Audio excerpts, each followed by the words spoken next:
श्री कृष्ण के हस्तिनापुर से लौटते ही शांति की जो थोड़ी बहुत आशा थी वो भी समाप्त हो गई। युद्ध की आशंका से कुंती का मन भयभीत हो उठा, क्योंकि वो जानती थी कि इस युद्ध का परिणाम कुरुवंश का विनाश होने ही वाला है। तभी कुंती को कर्ण का ध्यान आया तो वो व्याकुल हो उठी। वो जानती थी कि दुर्योधन का पक्ष लेकर उसने पांडवों का वध करने की ठान रखी थी।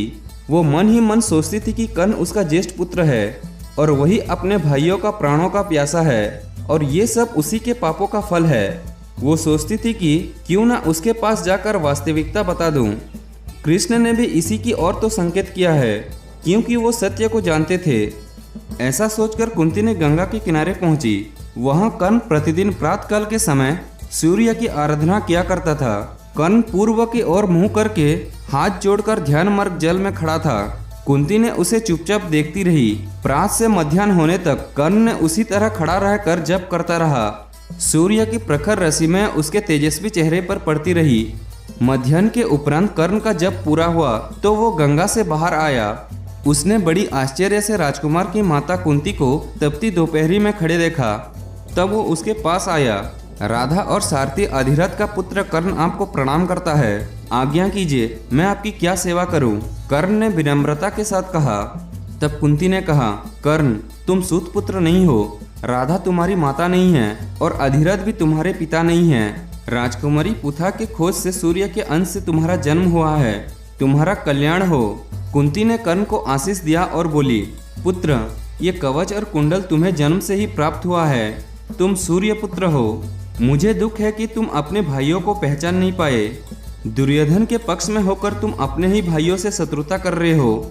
कर्ण ने हाथ जोड़कर बोला, माते, आपने मेरे जन्म के रहस्य को मेरे सम्मुख खोलकर मुझ पर बड़ा ही भारी उपकार किया है, परंतु आपकी ये बात कि मैं अपने भाइयों से शत्रुता कर रहा हूँ धर्म विरुद्ध हूँ।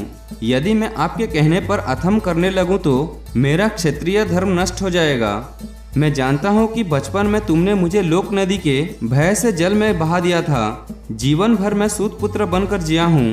राधा और अधिरथ ही मेरा माता पिता हैं, और जिसने मुझे मित्र कहा है वो दुर्योधन मेरा मित्र है। मेरा रोम रोम उसका ऋणी है।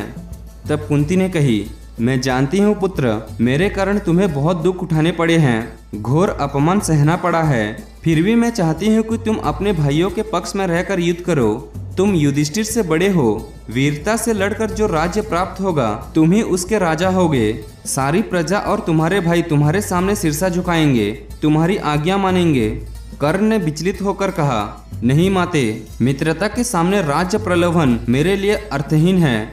माता के नाते मेरे प्रति जो तुम्हारा कर्तव्य था उसे तुमने उस समय पूरा नहीं किया, और अब अपने पुत्रों की भलाई के लिए तुम मुझे दुर्योधन का साथ छोड़ने के लिए कह रही हो। मैं ऐसी कायरता नहीं कर सकता। मैंने जिसका नमक खाया है, जिसने मुझे धन संपत्ति और राजकीय मान दिया है, उन धृतराष्ट्र के पुत्र का संकट के समय मैं उसके साथ छोड़ दूं?